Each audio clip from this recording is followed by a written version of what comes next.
Good morning and welcome back to World Talks, coming to you live from Warsaw. I'm Salia Strzemska.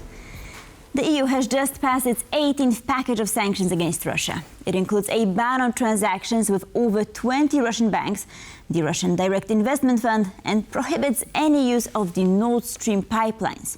The package also lowers the price cap on Russian oil exports. But how effective will these new sanctions be? To discuss, I have Andreas Umland, analyst from the Swedish Institute of International Affairs, joining me here right now. Good morning, sir. Good to see you again. Good morning. Thanks for having me again. So, EU diplomacy chief Kaja Kallas said that it is the strongest package of sanctions yet, right? But with 17 previous packages. What makes this one different and presumably more effective?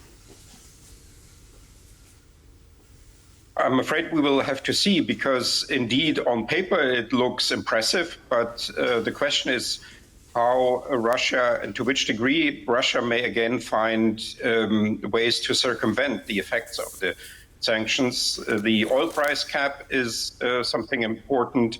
The limitations for the banks are important, and there's also a cumulative effect from different sanctions that are sort of making it more and more difficult for Russian companies to make business. But in the past, unfortunately, the experience has been that Russia has, with the assistance of countries like China, India, and so on, found ways to circumvent the sanctions. And here I hope this will not be the case, but we'll have to see.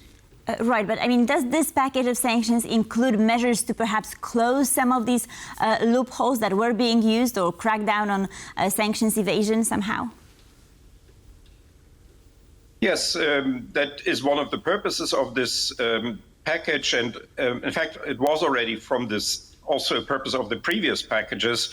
That is why we have so many of these packages, that then it turns out that there are loopholes. It turns out that there are alternative ways to trade, and then you need another package and another package and another package. The result has been so far, of course, at least partly frustrating. One should acknowledge that the sanctions did have an effect on the Russian economy and indirectly also on the Russian military and the Russian way of waging war, but on the whole, I think the expectations were much higher in 2022 when these first sanction packages were introduced, that this would really crush the Russian economy, and that has obviously not happened. And so far, unfortunately, the experience has been that Russia then finds new loopholes, new alternative ways to circumvent the sanctions. Mm-hmm. Right. So let's reverse the situation for a moment, because we've been looking at Russia. But how might this new package affect the global economy or EU member states themselves? That is a very uneven effect, and to some degree one can therefore, to a limited, I would say, degree, one can understand countries, especially in East Central Europe, that have been hesitant about this sanctions package because they may be more affected by it than, let's say, Italy or Spain or so. So there are these different effects on different countries. Some of them have been slower in cutting their ties voluntarily earlier, and now they are experiencing more and more effects from these sanctions. So I think the overall, after 3 years of war, the additional stress that these sanctions create for certain countries is not that large. The main stress was in 2022 when the first large limitations were introduced. Currently, there are still some countries that experience more pain from this than others, like Slovakia, for instance, claims to be on the loser side here. But on the whole, I think these effects are now minor, and there isn't actually that much trade left between Western countries and Russia. Mm-hmm. All right. I'm not sure if you've heard, but one of Russia's top universities has launched a new master's program, basically in sanctions evasion. So do you think that this could be a sign that Moscow is preparing for a long-term fight? Yeah, that's to me actually sounds like almost a joke because this is not serious business. This is not what people should learn in universities. And Russia is now posing as if it is preparing for a long-term conflict, for long-term sanctions. But I don't think that is actually going to happen. I think this sort of war economy and this sort of life that Russia has now is not sustainable. It's not something that you can have for decades. It may last for a couple of more years, but at a certain point there will be some sort of break, and I would not even exclude a breakup of the Russian so-called federation. So to me, this sounds a bit funny, and it's like with the military education for children. I can't take that seriously because this is not how Russia is going to be able to exist in this sort of confrontation for a long time. Mm-hmm. Okay, so let's go back to the serious business. Can we unpack this lower price cap on Russian oil? How effective will this be in practice, and sort of what tools does the EU have to enforce it? Yeah, that's actually you're already asking the right question. That it's mainly going to be about enforcement. I'm not an oil expert and economist, but what I know from the literature is and from the journalistic reporting that this is one of these price caps for oil, one of the most effective and also one of the most sort of weighty instruments that the EU has, and hopefully it will work this way. Again, one has to see how the enforcement works, how eventually Russia is going to deal with it, and whether perhaps there will be then a point when indeed it becomes a real problem for Russia. That will then also change the thinking in the Kremlin. Mm-hmm. Right, but for the time being, it is without Washington's backing, right?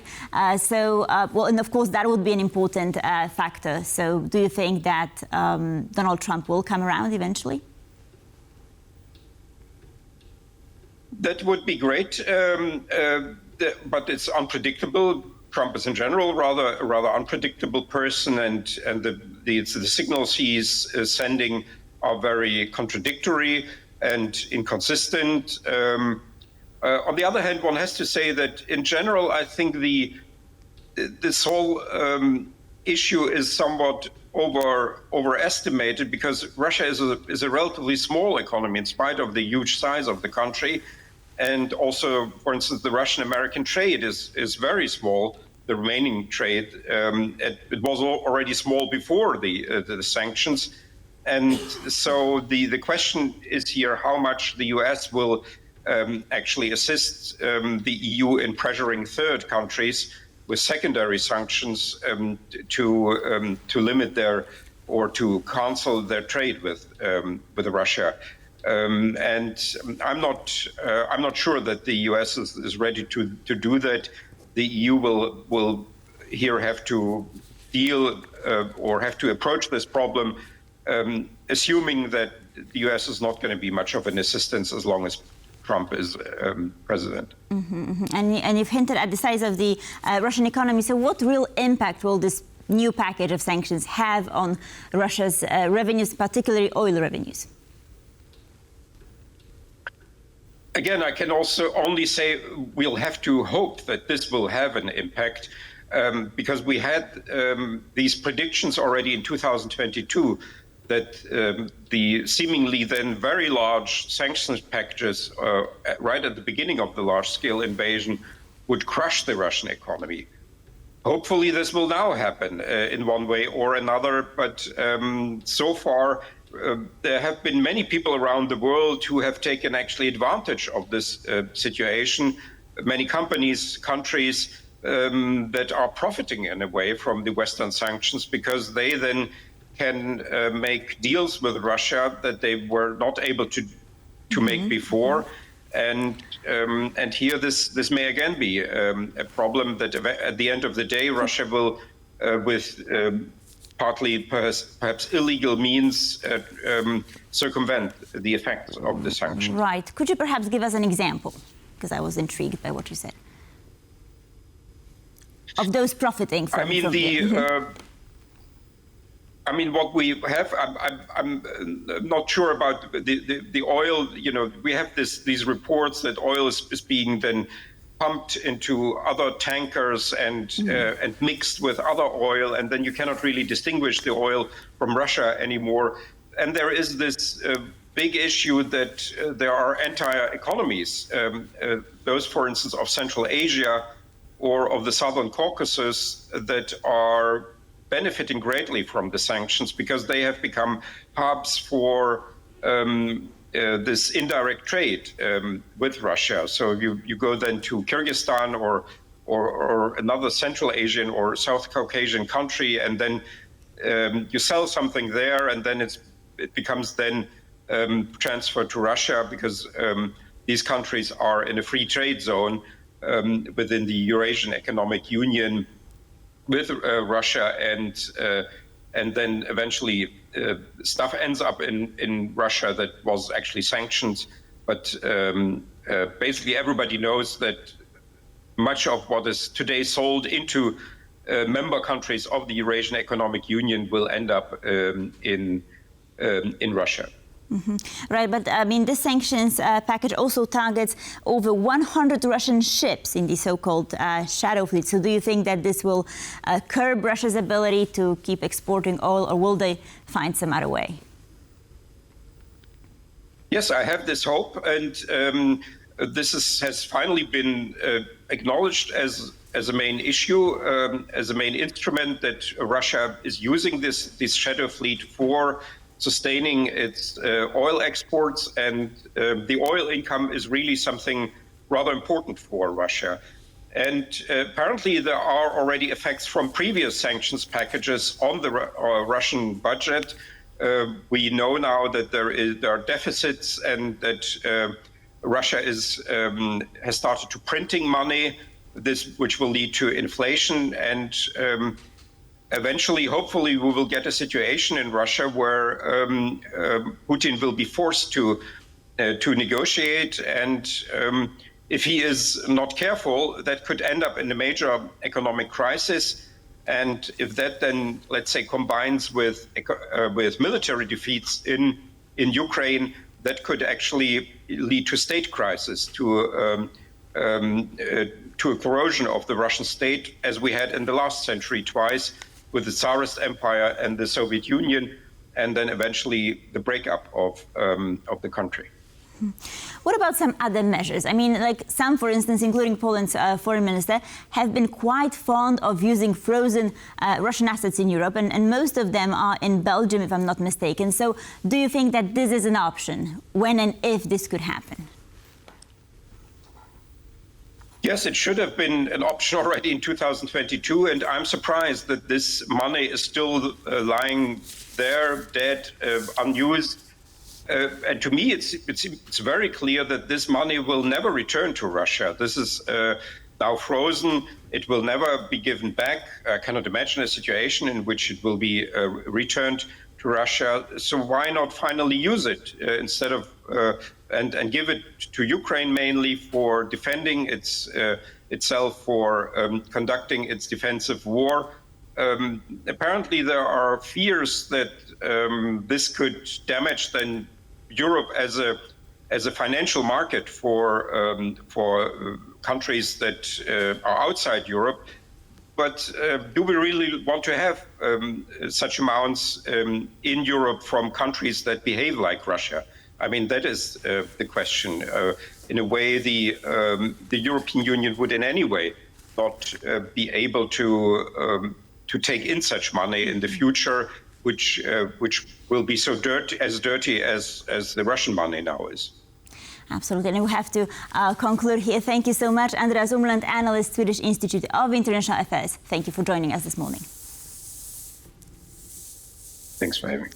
And thank you for watching World Talks. Please stay tuned for more here on TVP World.